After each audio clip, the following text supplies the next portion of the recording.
1.4 ఘాతాల పునర్విమర్శ. ఇక్కడ మనం ఘాతాల గురించి తెలుసుకుంటాం. చూడండి, ఇక్కడ a⁴n అంటే ఏ అనే సంఖ్య n సార్లు కారణాంకాలుగా ఉన్నటువంటి లబ్ధం అని అర్థం. ఇక్కడ ఏను మనం ఎన్నిసార్లు రాస్తున్నాం? ఇక్కడ లబ్ధంగా n సార్లు. a⁴n అంటే ఏను ఎన్నిసార్లు లబ్ధంగా రాసుకుంటున్నాం అంటే n సార్లు రాసుకుంటున్నాం. లబ్ధము అంటే గుణకారం అనమాట. ఏను తన చేత తాను a ఇంటూ a తనకు తానే గుణించబడుతుంది అనమాట. ఎన్నిసార్లు గుణించబడుతుంది? n సార్లు. ఒకసారి, 2 సార్లు, 3 సార్లు, ఈ విధంగా n సార్లు గుణించబడితే అది ఇక్కడ రాయాల్సి ఉంటుంది. 2 సార్లు గుణించబడితే ఇక్కడ 2 రాయాలి, 3 సార్లు గుణించబడితే 3 రాయాలి. అది ఎన్నిసార్లు గుణించబడితే అది ఇక్కడ రాయాలన్నమాట. ఇక్కడ అది n సార్లు అని అనుకుంటున్నాం. సో ఇక్కడ a⁴n. సో దీన్ని మరి ఏ విధంగా చదవాలి? a⁴nను తెలుగులో a యొక్క nవ ఘాతం అని చదువుతాం. a⁴n ఏ విధంగా చదువుతామంటే a యొక్క ఈ ఘాతం దేని ఘాతం? a యొక్క ఘాతం. సో a యొక్క ఎంత ఘాతం? అది nవ ఘాతం అని చదవాలన్నమాట. ఇంగ్లీష్లో అయితే కనుక దీన్ని a⁴n అని లేదా a⁴n అని కూడా చదువుతాం. చూడండి, ఇక్కడ ఏని ఏమంటామంటే ఇక్కడ భూమి అని, ఇంగ్లీష్లో అయితే బేస్. ఇక్కడ ఎన్నును మనం ఘాతము అంటాం. దీనినే ఎక్స్పోనెంట్ లేదా పవర్ అని కూడా అంటున్నాం. టోటల్గా a⁴n ఏదైతే రూపం ఉందో దానిని మనం ఘాతాంక రూపం అని అంటాం. ఎక్స్పోనెన్షియల్ ఫామ్, ఘాతాంక రూపం అని చెప్పి దీన్ని అంటాం అన్నమాట. ఇప్పుడు ఇక మనం ఘాతాంక న్యాయాల గురించి మాట్లాడుకుందాం. ఇక్కడ ఘాతాంక న్యాయాలు అంటే చూడండి, ఇక్కడ a మరియు bలు వాస్తవ సంఖ్యలు. అంటే ఇక్కడ మనం తీసుకున్నటువంటి భూములు ఏవైతే ఉన్నాయో, అవునా, ఇవన్నీ కూడా భూములు కదా. సో ఈ భూములు వాస్తవ సంఖ్యలుగా మనం తీసుకున్నట్టయితే కనుక ఆ భూములు 0కు సమానం కాకూడదు అనమాట. అంటే a ≠ 0 మరియు b ≠ 0 మరియు m, nలు పూర్ణ సంఖ్యలు అయితే, పూర్ణ సంఖ్యలు అంటే మనకు ఇంతకుముందు మనం తెలుసుకున్నాం. పూర్ణ సంఖ్యలు అంటే అవి ధనాత్మకమైన సంఖ్యలు, రుణాత్మకమైన సంఖ్యలు మరి 0తో కలుపుకొని కదా. సో ఆ యొక్క ఘాతాలు ఏవైతే పూర్ణ సంఖ్యలు అయినప్పుడు మనం కింద ఉన్నటువంటి ఘాతాంక న్యాయాన్ని మనం చూడొచ్చు. First a⁴m into a⁴n.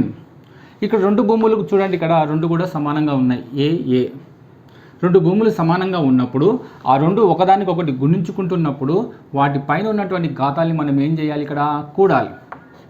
ఓకేనా? రైట్. ఇది ఫస్ట్ది. సెకండ్ది చూసుకుంటే కనుక ఇక్కడ ఏ ఉంది, ఇక్కడ ఏ ఉంది. చూడండి, a⁴m డివైడెడ్ బై a⁴n. ఇక్కడ కూడా 2 భూములు సమానంగా ఉన్నాయి.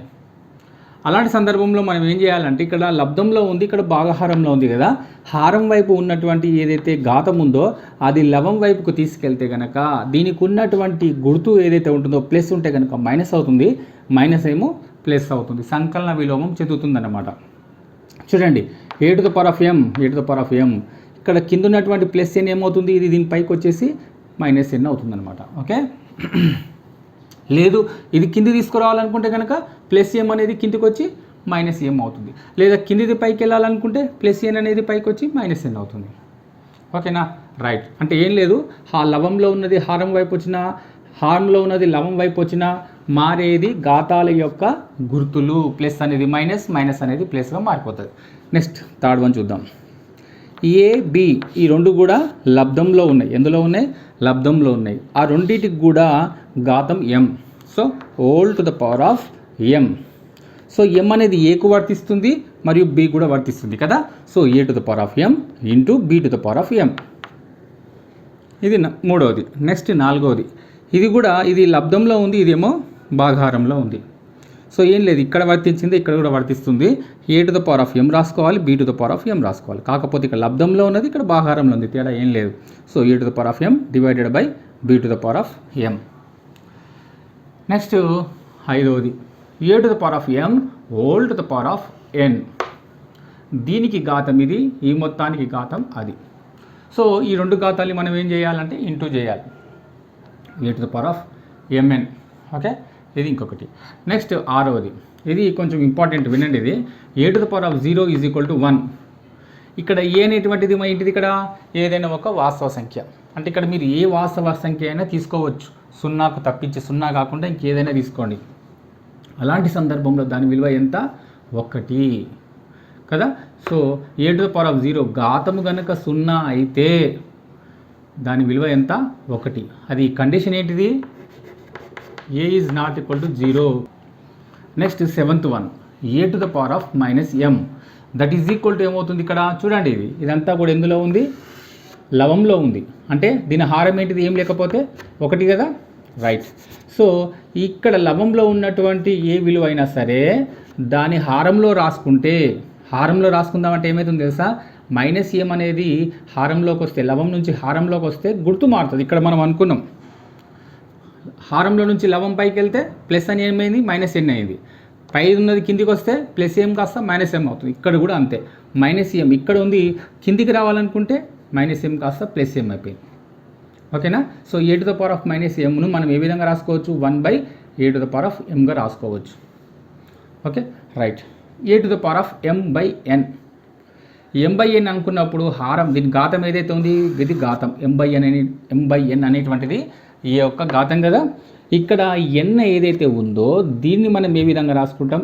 nth రూట్ ఆఫ్, ఈ హారాన్ని ఏ విధంగా రాసుకోవాలి? n రాసుకొని రూట్ పెట్టుకోవాలన్నమాట. దీన్ని nth రూట్ ఆఫ్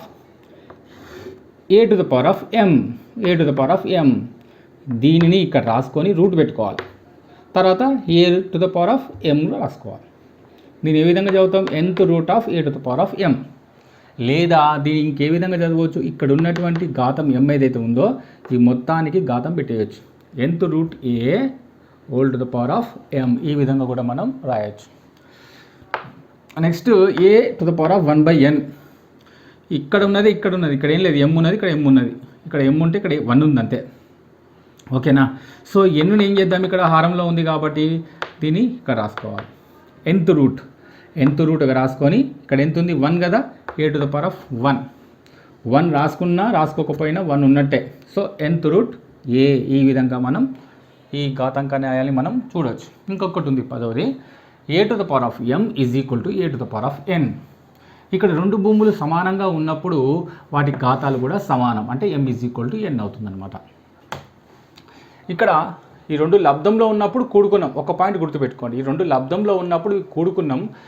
భాగాహారంలో ఉన్నప్పుడేమో రెండింటిని ఒకదాని నుంచి ఒకటి తీసేసినాం.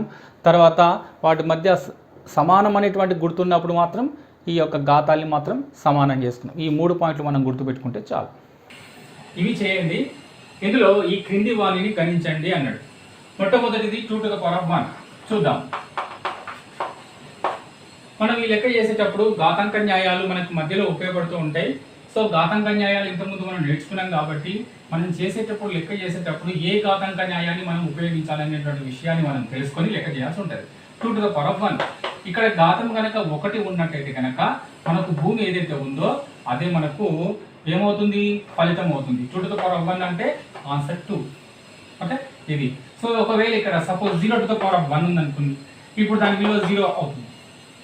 5⁻1 ఉందనుకోండి 5 అవుతుంది. 6⁻1 ఉందనుకోండి దాని విలువ 6 అవుతుంది. ఓకేనా. సో ఏం లేదు, ఇక్కడ ఇది ఏదైతే విలువ ఉంటుందో దాని ఘాతము 1 అవుతుందో, 1 ఉన్నప్పుడు భూమి ఏదైతే ఉందో అదే దాని యొక్క ఫలితం. ఘాతం 1 ఉంటే భూమి ఏదైతే ఉందో అదే దాని ఫలితం అవుతుంది, అదే దాని యొక్క ఆన్సర్ అవుతుంది. ఓకే, నెక్స్ట్ 4.73 పైన ఘాతం ఎంత? 0. ఘాతం కనుక 0 ఉన్నట్టయితే మనకు దీని వాల్యూ మొత్తం ఎంత అవుతుంది? 1. సూత్రం చూద్దాం. a⁻0 that is equal to 1. మరి ప్రతి సందర్భంలో 1 అవుతుందా అంటే కాదు. ఏ అనేటువంటిది 0 కాకూడదు, మరి ఇతర వాస్తవ సంఖ్య అయినా పర్వాలేదు కానీ 0 మాత్రం కాకూడదు అనమాట. అలాంటి సందర్భంలో మాత్రమే అది 1 అవుతుంది. అంటే 0 ఉండకూడదు. అటు ధనాత్మకమైన సంఖ్యలు ఉండొచ్చు, రుణాత్మకమైన సంఖ్యలు ఉండొచ్చు, ఏ వాస్తవ సంఖ్య ఉన్నా పర్వాలేదు. కానీ ఇక్కడ భూమి అనేటువంటిది 0 లేకపోతే, ఘాతం కనుక 0 ఉంటే దాని విలువ ఎంత అవుతుంది? 1 అవుతుంది అనమాట. సో దీని వాల్యూ ఎంత? 1. ఇది ఇంకొక ఘాతాంక న్యాయం. దీని ఘాతాంక న్యాయం కూడా మనం రాస్తున్నాం. a⁻1 is equal to a. Next 0⁻3. 0కు ఘాతం కనుక ఎంతైనా ఉండనివ్వండి, 1, 2, 3, 4 ఏదైనా ఉండనివ్వండి. అంటే 0ని మనం ఎన్నిసార్లు అయినా గుణించండి, దాని వాల్యూ ఎంత? 0నే. సో 0ని మనము ఎన్నిసార్లు n సార్లు గుణిస్తే వచ్చే ఫలితం కూడా సున్నానే. సో ఇక్కడ మనకు 0/3 అంటే ఎంత విలువ 0. సో ఇక్కడ మనము ఘాతాంక న్యాయాన్ని కూడా రాద్దాం.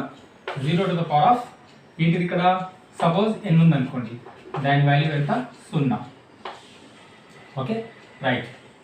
కానీ ఈ విలువ అనేటువంటిది ఎప్పుడైనా సరే 0 కాదు. n does not belongs to 0. ఒకవేళ సపోజ్ అనుకుందాం 0/0 ఉంది అనుకోండి, దాని వాల్యూ 0 అవుతుందా? కాదు. దాన్ని మనం నిర్వచింపలేము.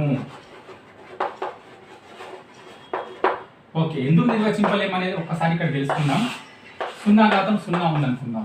దీన్ని ఏ విధంగా రాసుకోవచ్చు? 0/1 ఇంటూ 0/-1. ఎందుకంటే రెండింటిని కూడితే ఏమవుతుంది ఇక్కడ చూడండి, 0/1 - 1 దట్ ఈజ్ ఈక్వల్ టు 0/0 అవుతుంది కదా. రైట్. అంటే దీన్ని మనం ఈ విధంగా రాసుకోవచ్చు. 0/1 అంటే ఎంత? 0. అంటే ఘాతము మనకు 0 కాకుండా ఏ ఇతర సంఖ్య ఉన్నా దాని ఘాతం ఎంత? 0. ఇది 0/-1 కదా. దీన్ని ఏ విధంగా రాసుకోవచ్చు? 1/0. అంటే e⁻n ఈజ్ ఈక్వల్ టు మనం ఏం రాసుకుంటాం? e⁻n కదా. సో దీన్ని 1/0గా రాసుకున్నాం. ఇప్పుడు చూడండి ఇక్కడ ఇది 0 అంటేనేమో 0, 1/0 అంటే ఇన్ఫినిటీ. చూడండి ఇక్కడ 0తో ఏది గుణించినా 0 కావాలి ఒకటి.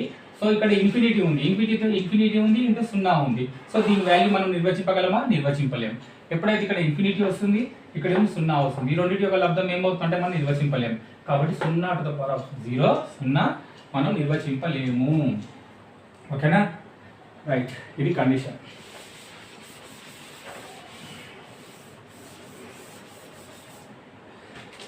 Next -1 to the power of 4 ఉంది. సో ఇక్కడ మైనస్ ఉంది, ఘాతం ఏమో సరిఘాతం ఉంది. ఒక విషయం గుర్తుపెట్టుకోవాలి, ఎప్పుడైతే మనకు భూమిలో కనుక మైనస్ ఉన్నప్పుడు ఘాతం సరిఘాతం అయితే కనుక దాని విలువ ప్లస్గా మారిపోతుంది. అంటే భూమి మైనస్ ఉన్నప్పుడు, అంటే భూమి కనుక మైనస్ ఉన్నప్పుడు ఎప్పుడైతే ఘాతం అనేది సరిఘాతం ఉంటే వచ్చేటువంటి ఆన్సర్ ఎందులో ఉంటుంది? ప్లస్ ఉంటుంది. ఓకే. భూమి కనుక మైనస్లో ఉండి ఘాతం అనేటువంటిది బేసిలో ఉంటే కనుక, ఇది బేసిలో ఉంటే కనుక మైనస్ లానే ఉండిపోతుంది అనమాట. అదొక విషయం గుర్తుపెట్టుకోవాలి. ఇప్పుడు విందాం. సో మైనస్ ఉంది, పైన ఘాతం ఏమో సరి ఉంది కాబట్టి మైనస్ కాస్త ప్లస్ అయిపోయింది. 1ని 4 సార్లు గుణిస్తే వచ్చేది 1. సో ఇక్కడ సూత్రం రాసుకుందాం. -a to the power of ఇక్కడ 2n అంటే సరి సంఖ్య రూపం అనమాట. దాని వాల్యూ ఎంత వచ్చేది? మైనస్ కాస్త ప్లస్ అయిపోతుంది. ఎందుకు? పైన సరి ఉంది ఇక్కడ. 2n అంటే సరి సంఖ్య. 2n అంటే అది ఏం సంఖ్య? సరి సంఖ్య. So a to the power of 2n ప్లస్గా మారిపోయింది. ఇప్పుడు suppose -a to the power of 2n plus 1. 2n plus 1 అంటే అది బేసి సంఖ్య. బేసి సంఖ్య రూపం ఉన్నప్పుడు మైనస్ ఏమవుతుంది? అక్కడ మైనసే ఉంటుంది. So a to the power of 2n plus 1. ఇక్కడ 2n plus 1 అనేటువంటిది ఒక బేసి సంఖ్య. దీన్ని బట్టి మనకు అర్థమయ్యేది ఏంటి? ఘాతం కనుక సరి అయితే లోపల ఉన్నటువంటి, అంటే భూమి లోపల ఉన్నటువంటి ఏదైతే మైనస్ ఉందో అది ప్లస్ అయిపోతుంది. ఘాతము కనుక బేసి అయితే మైనస్ లాగే ఉండిపోతుంది అనమాట. ఓకే, ఇక్కడ రాస్తున్నాం. నెక్స్ట్ వచ్చేసి 0.25 to the power of -1 ఉంది కదా. ఇది ఏ రూపంలో ఉంది చూడండి, a to the power of -m కదా. So 1/a to the power of m రాసుకోవచ్చు కదా. సో ఈ ఘాతాంక న్యాయాన్ని ఉపయోగించి మనం ఏం రాసుకోవచ్చు? 0.25 రాసుకోవచ్చు. ఘాతాంక న్యాయం రాద్దాం. a to the power of m is equal to 1/. ఇది ఘాతాంక న్యాయం. ఇప్పుడు దీన్ని ఏ విధంగా రాసుకోవచ్చు? 0.25 కదా, అంటే 25 రాసుకొని పాయింట్ బదులు 1 రాసుకొని పాయింట్ తర్వాత ఎన్ని అంకెలు ఉంటే అది 0. మళ్ళీ 1 కదా, ఈ కింద ఉన్నటువంటి హారం ఇది మళ్ళీ ఇలా వాడిని గుణిస్తుంది కదా. 25 1 25 25 4 100. దీనికి ఆన్సర్ ఎంత? 4. సో దీని ఆన్సర్ వచ్చేసి మనకు 4 వచ్చింది. నెక్స్ట్ ఇంకొక లెక్క చూద్దాం.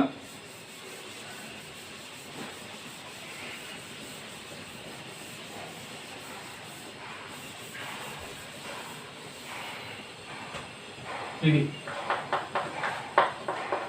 5/4 స్క్వేర్. ఇది కూడా ఏం లేదు, ఇది సూత్రం మనం ఇంతకుముందు చేసిందే. A to the power of m e to the power of m. హారం ఇది లవహారాలు ఉన్నాయి కదా, ఈ మొత్తాన్ని కూడా ఏది ఘాతంగా ఉంది, m అనేటువంటిది ఘాతంగా ఉంది.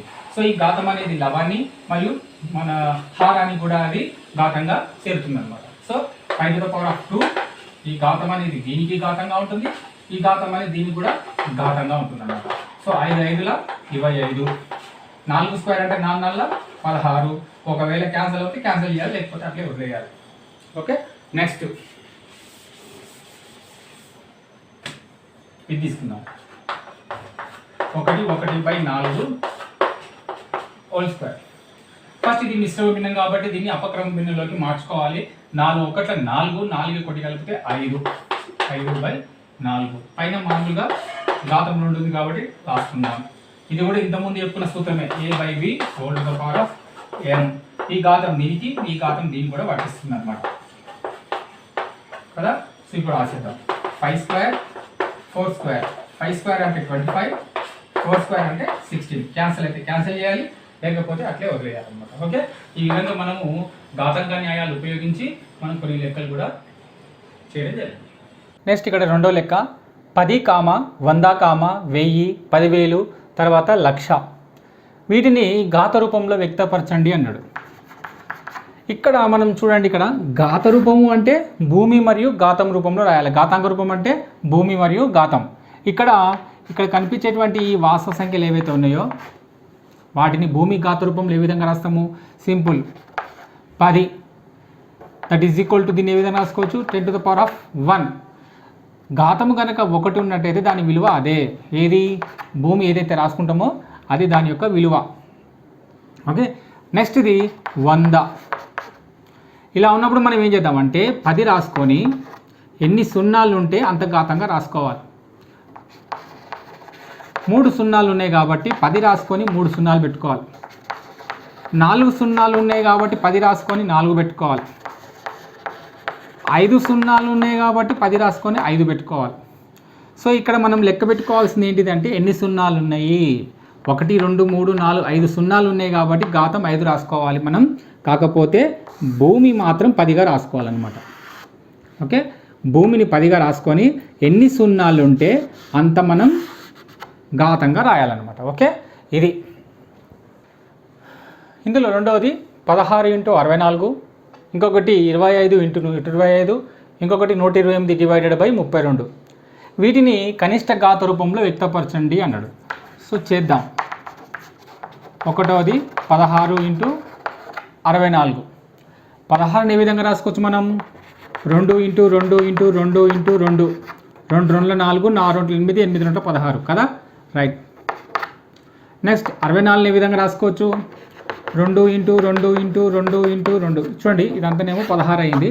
2 2 4, 4 8, 8 2 16, 16 32, 32 64. ఓకే, ఇదంతా 64. ఏ విధంగా వచ్చిందంటే ఇది కాసా గడితే వస్తుంది. 2 8 16, 2 4 8, 2 2 4, 2 1 2. ఎన్ని రోజులు ఉన్నాయి? 1 2 3 4 వచ్చిందా?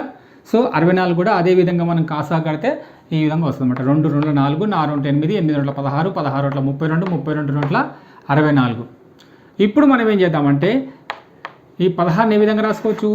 1 2 3 4 కదా, 2 to the power of 4 ఇంటూకు into ఇవేమి ఉన్నాయి? 1 2 3 4 5 6 6. ఇక్కడ మనకు సూత్రం అనేది గుర్తొస్తుంది. ఏంటిది? ఘాతాంక న్యాయంలో a to the power of m into a to the power of n is equal to a to the power of m plus n. భూములు సమానంగా ఉన్నప్పుడు, అవి ఒకదానికొకటి లబ్ధంలో ఉన్నప్పుడు వాటి ఘాతాలను ఏం చేయాలి? మనం కూడాలి. ఇదే కదా ఘాతాంక న్యాయం. సో ఇక్కడ భూములు రెండు సమానంగా ఉన్నాయి. సో ఘాతాలు మనం ఏం చేయాలి? కూడాలి. So 2 to the power of 4 plus 6. 4 plus 6 అంటే ఎంత? 10. అంటే 2 ఎన్నిసార్లు గుణించబడింది? 10 సార్లు. చూడండి ఇక్కడ 10 సార్లు ఉందా లేదా చెక్ చేసుకుందాం. 1 2 3 4 5 6 7 8 9 10 సార్లు గుణించబడింది. సో దాన్ని మనం సూత్ర రూపంగా రాసుకున్నాం, నిరూపించినాం కూడా. ఓకే, ఈ విధంగా మనం a to the power of m into a to the power of n is equal to a to the power of m plus n అనేటువంటి ఒక ఘాతాంక న్యాయాన్ని ఇక్కడ మనం అప్లై చేయడం జరిగింది. నెక్స్ట్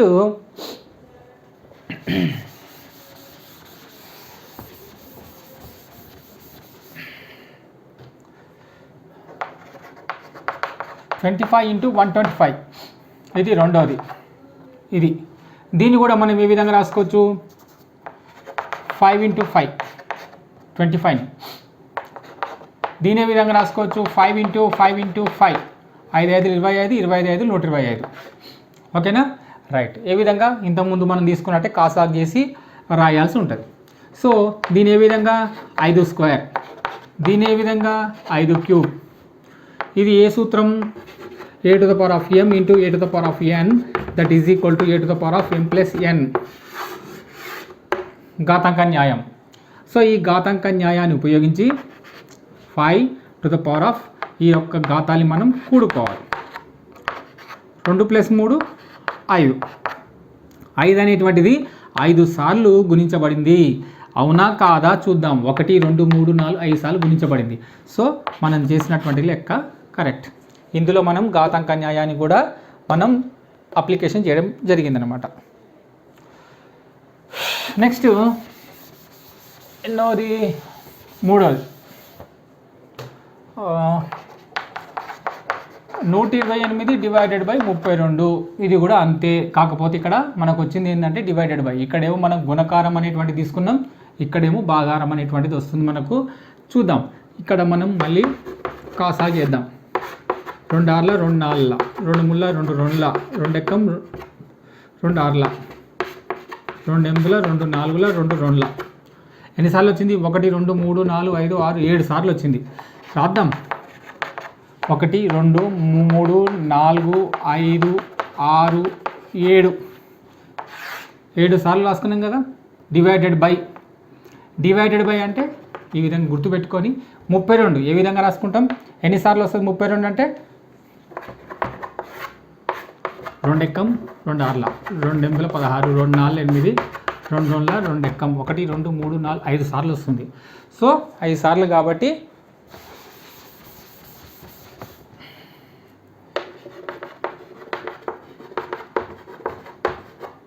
5.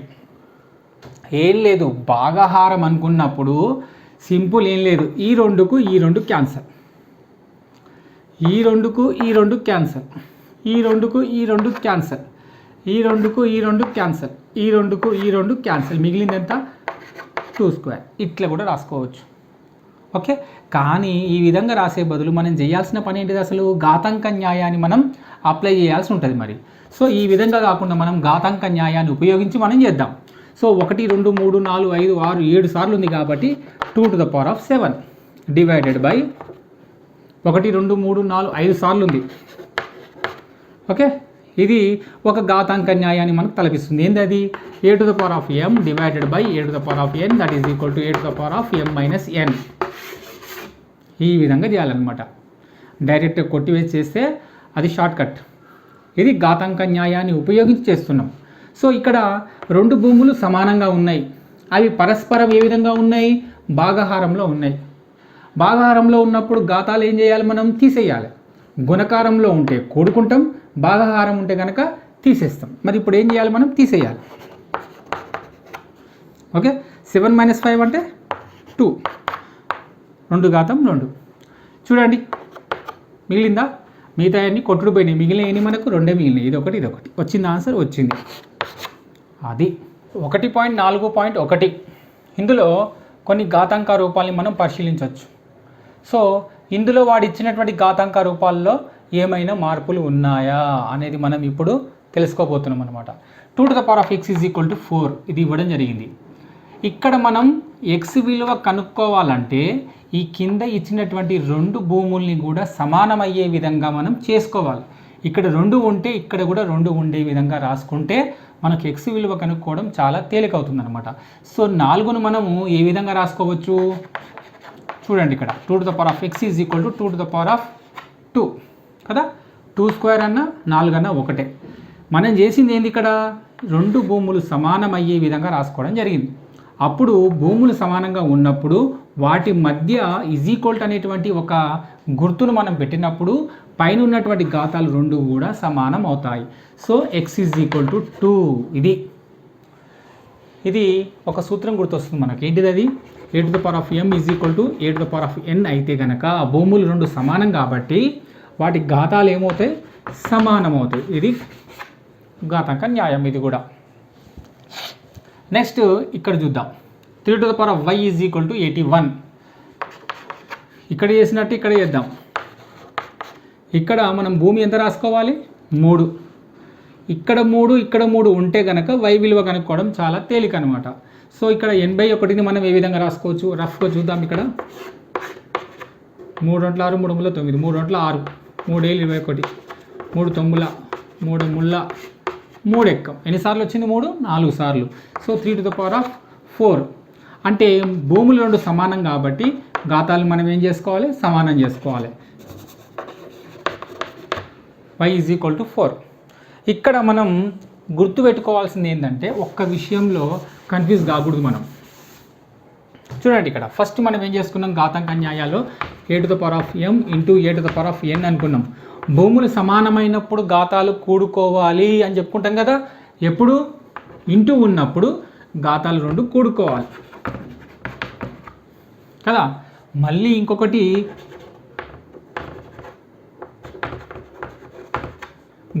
భూములు రెండు సమానమైనప్పుడు అవి భాగాహారంలో ఉన్నప్పుడు ఘాతాలు ఏం చేయాలి? తీసేయాలి కదా. నెక్స్ట్ ఇక్కడ వచ్చేసరికి ఏమవుతుందంటే భూములు రెండు సమానం ఉన్నప్పుడు అవి వాటి మధ్య సమానమని గుర్తు ఉన్నప్పుడు వాటి ఘాతాలు ఏం చేయాలి? మనం సమానమని చూపుతాం అన్నమాట. చూడండి వీటిని గమనిస్తే అన్నీ ఒకే రకంగా ఉన్నాయి. కాకపోతే ఈ రెండింటికి మధ్య డాట్ అంటే ఇంటూ ఉంది, ఈ రెండింటికి మధ్య డివైడెడ్ బై ఉంది, ఈ రెండింటికి మధ్య ఈజ్ ఈక్వల్ టు ఉంది. ఇంటూ ఉన్నప్పుడు రెండింటిని కూడేసుకున్నాం అంటే a to the power of m plus n. Divided by ఉన్నప్పుడు a to the power of m minus n. Is equal to ఉన్నప్పుడు m is equal to n. ఇక్కడ ఘాతం అనేది భూమి అనేది ఏం లేదు. ఇక డైరెక్ట్ మనకి ఇక్కడ ఏం చేస్తున్నాం? ఘాతాలు కూడా సమానం అని చెప్పి నిరూపిస్తున్నాం. కాబట్టి ఈ 3 కూడా మనం గుర్తుపెట్టుకొని చేయాల్సి ఉంటుంది. ఇక్కడ 3 3 సేమ్ ఉంది కాబట్టి y ఈజ్ ఈక్వల్ టు 4 అని చూపించడం జరిగింది. నెక్స్ట్ ఇక్కడ దీన్ని ఏ విధంగా చేద్దాం? 10 to the power of z. దీన్ని ఏ విధంగా రాసుకోవచ్చు? మనం 10 అనేటువంటిది భూమిగా రాసుకొని ఎన్ని సున్నాలు ఉంటే అంత ఘాతంగా రాసుకోవాలని చెప్పుకున్నాం కదా. 1 2 3 4 5 సున్నాలు ఉన్నాయి కాబట్టి 5 ఘాతంగా రాసుకున్నాం. సేమ్ ఇదే సూత్రాన్ని మనం ఇక్కడ కూడా అప్లై చేస్తే z ఈజ్ ఈక్వల్ టు ఎంత? 5. నెక్స్ట్ ఇక్కడ 2 to the power of x is equal to 5. మరి దీన్ని భూమి 2గా రాసుకోవడానికి వీలవుతుందా? కాదు. ఇక్కడ 3 రాసుకోనికి వీలవుతుందా? కాదు. ఇక్కడ 10 రాసుకోవడానికి వీలవుతుందా అంటే కాదు. మరి ఈ సందర్భం ఇది ఒక ప్రత్యేకమైన సందర్భం. ఆ సందర్భం ప్రత్యేకమైన సందర్భం కాబట్టే మనం దీనికోసం అని చెప్పి ఒక విధానాన్ని ప్రవేశపెట్టినాం. అదే సంవర్గమానాలు. సంవర్గమానాలు ఈ పద్ధతి ద్వారా దీన్ని మనం ఏ విధంగా రాస్తామంటే ఇక్కడ 5కు సంవర్గమానం, 7కు సంవర్గమానం, 5కు సంవర్గమానం రాసినట్టయితే కనుక మనం దీన్ని ఏ విధంగా రాసుకోవాలో చూపిస్తాం. ఒకసారి చూడండి. లాగ్ అంటే సంవర్గమానం. ఓకే, లాగ్ రాసుకున్న తర్వాత ఇక్కడ భూమి ఘాతం కదా, ఇక్కడ ఉన్నటువంటి భూమిని ఈ లాగ్కు భూమి రాద్దాం 2. ఇక్కడ 5 సంవర్గమానం ఉంది కదా, 5ని ఇక్కడ రాద్దాం. అప్పుడు x అనేది ఇక్కడ. గుర్తుపెట్టుకోండి, ఈ ఘాతం ఏదైతే ఉందో అది ఇక్కడ, 5 అనేటువంటిది ఇక్కడ, బేస్ అనేది బేస్ లాగానే ఉంటుంది. సో దీన్ని ఏ విధంగా చదవాలంటే log 5 to the base 2 is equal to x. Okay, దీన్ని ఈ విధంగా రాసుకోవచ్చు అనమాట. ఈ విధంగా రాసుకున్న తర్వాత దాన్ని కనుక్కోవడం అనేటువంటి విషయాన్ని ఏ విధంగా దీని వాల్యూ ఫైండ్ అవుట్ చేస్తాం అనేది ముందు క్లాసులో మనం తెలుసుకుంటాం. Next 3 to the power of x is equal to 7. దీన్ని కూడా మనం లాగ్ అంటే సంవర్గమానంలో మనం చూపించాలి. ఏ విధంగా? 3 to the power of x is equal to 7 అన్నప్పుడు మొట్టమొదటగా లాగ్ రాసుకొని ఈ బేస్ ఏదైతే ఉందో బేస్ను బేస్గానే రాసుకోవాలి, ఆధారంగానే రాసుకోవాలి. అంటే భూమి ఈ 7 ఏదైతే ఉందో సంవర్గమానం అది ఇక్కడ రాసుకోవాలి. సంవర్గమానం 7కు సంవర్గమానం. నెక్స్ట్ ఇక్కడ x అనేటువంటిది ఇక్కడ రాయాలి. ఇది దీని యొక్క సంవర్గమాన రూపం. నెక్స్ట్ ఇది కూడా అంతే. ఇది చెప్పండి చూద్దాం. ఇక్కడ ఏం రాయాలి? 10 కదా. నెక్స్ట్ ఇక్కడ 5 అనేది దీని పక్కన, అప్పుడు ఘాతం అనేది ఇక్కడ. ఓకే, ఈ విధంగా మనము ఈ ప్రత్యేక సందర్భంలో అంటే భూమి ఘాతం రూపంలో ఆ ఘాతాంక న్యాయాల్ని మనం ఏ సందర్భంలో అయితే మనం ఉపయోగించలేమో ఆ సందర్భంలో, ఆ ప్రత్యేక సందర్భంలో మనం సంవర్గమానాలను ఉపయోగించి లెక్క చేయడం జరుగుతుందన్నమాట. ఓకే, అది సంవర్గమాన న్యాయాలు. ఇంతకుముందు మనం ఘాతాంక న్యాయాల గురించి మాట్లాడుకున్నాం కదా. ఇప్పుడు సంవర్గమాన న్యాయాలు. ఇక్కడ ఏ కామా ఎక్స్లు ధనవాస్తవ సంఖ్యలు మరియు ఏ ఈజ్ నాట్ ఈక్వల్ టు 1 అయితే ఇక్కడ మనం రాసుకున్నటువంటి సంవర్గమాన న్యాయాల్ని మనం పరిశీలిద్దాం. లాగ్ ఏ, ఇది బ్రాకెట్ ఉంది కదా, ఈ రెండు కూడా లబ్ధంలో ఉన్నాయి XYలు. దీనికి ఆధారం ఏంటిది? ఏ. ఎప్పుడైతే ఇక్కడ XYలు కనుక మనకు గుణించుకుంటున్నాయో అలాంటి సందర్భంలో log X plus log Y, ఇది సూత్రం. Log X plus log Y. Okay, రెండిటికి కూడా ఆధారం అనేటువంటిది ఏనే, ఇది ఒక సూత్రం. నెక్స్ట్ ఇక్కడ ఇది లబ్ధ న్యాయం కదా, ఇక్కడ వచ్చేసరికి భాగహార న్యాయం. భాగహారంలో ఏమవుతుంది? ఇక్కడ ఎక్స్ బై వై అనుకున్నప్పుడు ఇంతకుముందు ఘాతాంక న్యాయాల్లో కూడా ఎక్స్ బై వై ఉన్నప్పుడు ఎక్స్ మైనస్ వై అనుకున్నాం. సో ఇక్కడ కూడా అంతే, సంవర్గమానంలో కూడా log X minus log Y, log X minus log Y, రెండింటికి కూడా భూమి అనేటువంటిది ఏగానే ఉంటుందన్నమాట. So log X to the base A minus log Y to the base A అవుతుందన్నమాట. ఓకే, సో ఇది. నెక్స్ట్ ఇక్కడ log X to the power of M to the base A, దీన్ని ఏ విధంగా రాసుకుంటామంటే ఏదైతే ఘాతం ఉందో ఆ ఘాతం అనేది ముందుకు వస్తుంది, ఇక్కడ ముందుకు ఎం. సేమ్ ఆ తర్వాత log X to the base A, M log X to the base A అవుతుందన్నమాట. నెక్స్ట్ ఇక్కడ A to the power of log N to the base A. ఈ సందర్భంలో ఈ రూపంలో ఉన్నప్పుడు అంటే ఏదైనా ఒక భూమి ఆధారం ఉంది కదా, ఈ ఆధారం సమానమైనప్పుడు దీని యొక్క ఘాతం ఏదైనా ఒక వాస్తవ సంఖ్య అయినప్పుడు అప్పుడు ఇదే వస్తుందన్నమాట, దాని ఫలితం కూడా అదే వస్తుంది.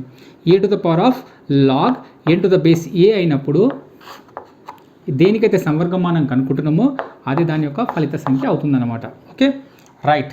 Next log 1 to the base A, ఇక్కడ గనక 1 ఉంటే దాని విలువ 0.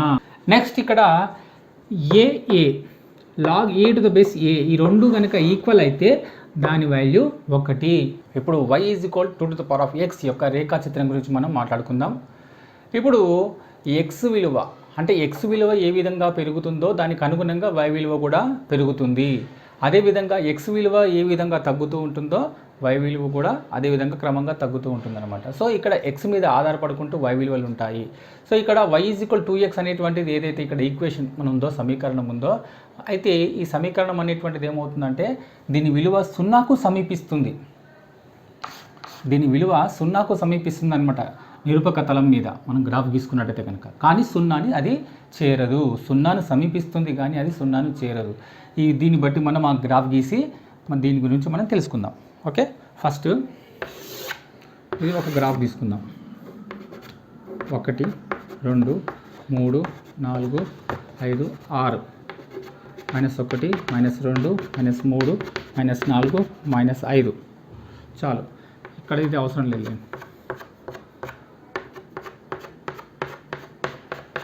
ఇది 1 2 3 4 5 6 7 8. ఓకేనా? ఇప్పుడు ఇది గ్రాఫ్ లాగా తీసుకొని మనం లెక్క చేద్దాం. ఇక్కడ x అనుకుందాం, ఇది y.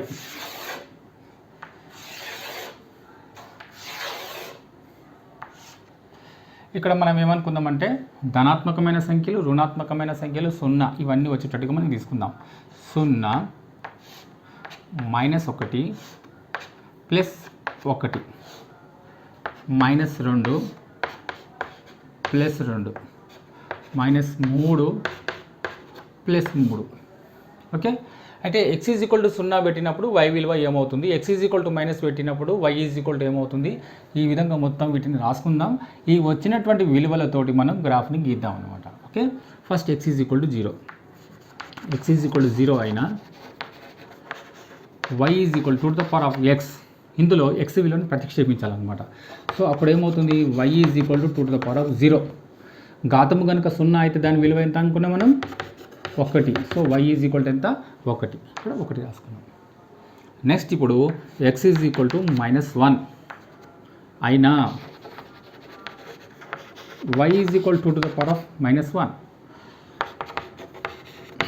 చూడండి, ఇక్కడ ఘాతము మైనస్లో ఉంది ఉన్నప్పుడు ఇక్కడ ఉన్నదాన్ని ఏ విధంగా రాసుకోవచ్చు, ఇక్కడ ఉన్నదాన్ని హారంలో రాసేసుకుంటే సరిపోతుంది అనమాట. 1/2 టు ద పవర్ ఆఫ్ 1. ఇది కిందికి వచ్చేస్తే ఘాతం అనేది మైనస్ ఉంటే ప్లస్ అవుతుంది, ప్లస్ ఉన్నది మైనస్ అవుతుంది అనుకున్నాం కదా ఇంతకుముందు ఘాతాంక న్యాయాలు, అదే 2⁻1. సో 2⁻1 అంటే 1/2.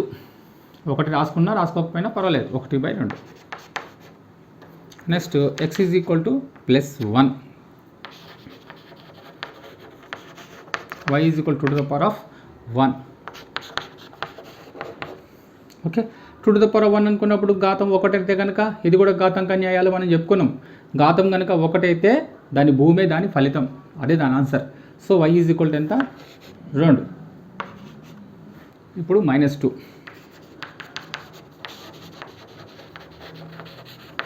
2⁻2 ఏం లేదు, ఇంతకుముందు ఏ విధంగా అనుకున్నాం, -1 అనుకున్నప్పుడు 1/2 -1 కాస్త +1 అయింది కదా, ఇప్పుడు కూడా అంతే 1/2 అనేది కిందికి వచ్చేస్తే ఏమవుతుంది, +2 అవుతుంది అనమాట. Therefore y is equal to 1/2 అంటే 4. ఇది 1/4. ఇది చూద్దాం, x ఈజ్ ఈక్వల్ టు +2 అయినా y ఈజ్ ఈక్వల్ టు ఏం పోతుందో చూద్దాం. So y is equal to 2⁻2 అంటే 4. 2 ఘాతంలో ఉన్నట్టే 4 కదా, 4 రాద్దాం ఇక్కడ.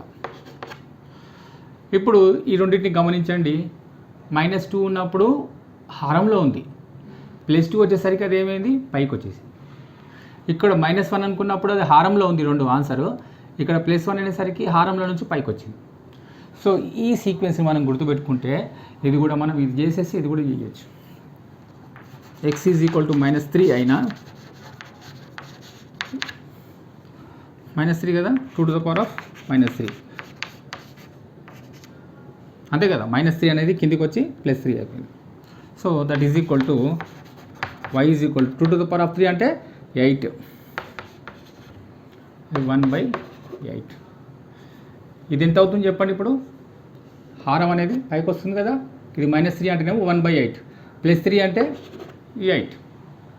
ఈ విధంగా ఇది నేను చేయలేదు, ప్లేస్ లేదు కాబట్టి. ఓకే, +3/3 అయినప్పుడు 8 అవుతుంది. ఓకే, దీన్ని ఇప్పుడు మనం గ్రాఫ్లో గీద్దాం. 0 x ఈజ్ ఈక్వల్ టు 0 అంటే ఎక్కడ ఉంటుంది, ఇది x అక్షం కదా, ఇది x డాష్, y డాష్, అంతే కదా. x ఈజ్ ఈక్వల్ టు 0 ఇక్కడ point, y is equal to ఎంత అప్పుడు 1, y అంటే ఇది y అక్షమే కదా, ఇక్కడ ఒక పాయింట్ 0, 1 అయిపోయింది. x ఈజ్ ఈక్వల్ టు -1 అంటే ఇది కదా, x అక్షం మీద -1, ఇది -1 అయినప్పుడు y ఈజ్ ఈక్వల్ టు ఎంత, 1/2. 1/2 అంటే చూడండి, 1/2 అంటే సగం, 1లో సగం ఎంత, 0.5. 0.5 ఎక్కడ ఉంటుంది, దీనికి మధ్యలో ఉంటుంది ఇక్కడ, అంటే దీన్ని ఇక్కడ తీసుకోవాలి పాయింట్. ఓకే, ఇది పాయింట్, అంటే 1 కాకుండా ఇక్కడ -1 కాకుండా ఈ రెండింటికి మధ్య తీసుకోవాలి 0.1.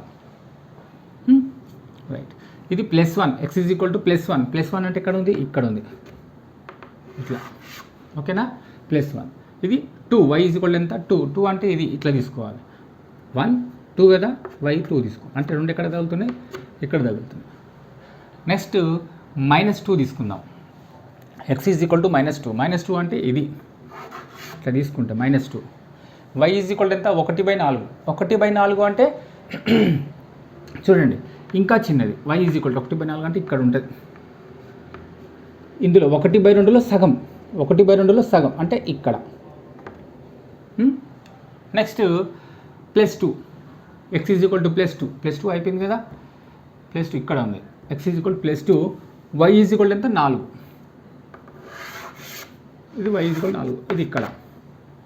ఓకే, ఇదే విధంగా next x is equal to -3 అంటే దీని మీద వస్తుంది కరెక్ట్గా. y ఈజ్ ఈక్వల్ టు ఎంత, 1/8. సరే, x ఈజ్ ఈక్వల్ టు -3 అయింది కదా, y ఈజ్ ఈక్వల్ టు ఎంత, 1/8. 1/8 అంటే 1/4లో సగం, 1/4లో సగం అంటే మరి ఇక్కడ వచ్చేస్తుంది, ఇక్కడ దగ్గరగా. అప్పుడు next +3, x is equal to +3 అంటే ఇది ఇట్లా వస్తుంది +3 అంటే. So y is equal to ఎంత, 8, y అంటే ఎంత 8 ఇక్కడ ఉంది. ఇక్కడ పాయింట్. సో ఈ పాయింట్లన్నీ మనం కలుపుకుంటే చూడండి ఇక్కడ ఈ లైన్ ఏదైతే గ్రాఫ్ ఉందో మనకు y is equal to 2 to the power of x. ఈ గ్రాఫ్ ఏంటిది y is equal to 2 to the power of x అనేటువంటి లైన్ అది కర్వ్ అది చూపిస్తుంది అనమాట. సో ఇది ఏమవుతుంది చూడండి, 0 వరకు రాలేదు, 0ను సమీపించుకుంటూ వెళ్ళింది అనమాట. ఓకే, ఇదనమాట. So y is equal 2x అనేటువంటిది x విలువ పెరుగుతూ ఉన్నప్పుడు y విలువ కూడా పెరుగుతుంది, x విలువ తగ్గినప్పుడు y విలువ కూడా తగ్గుతుంది. y ఈజ్ ఈక్వల్ 2x అనేటువంటి రేఖాచిత్రం ఏం తెలియజేస్తుందంటే దాని విలువ 0కు సమీపిస్తుంది కానీ 0ను చేరదు.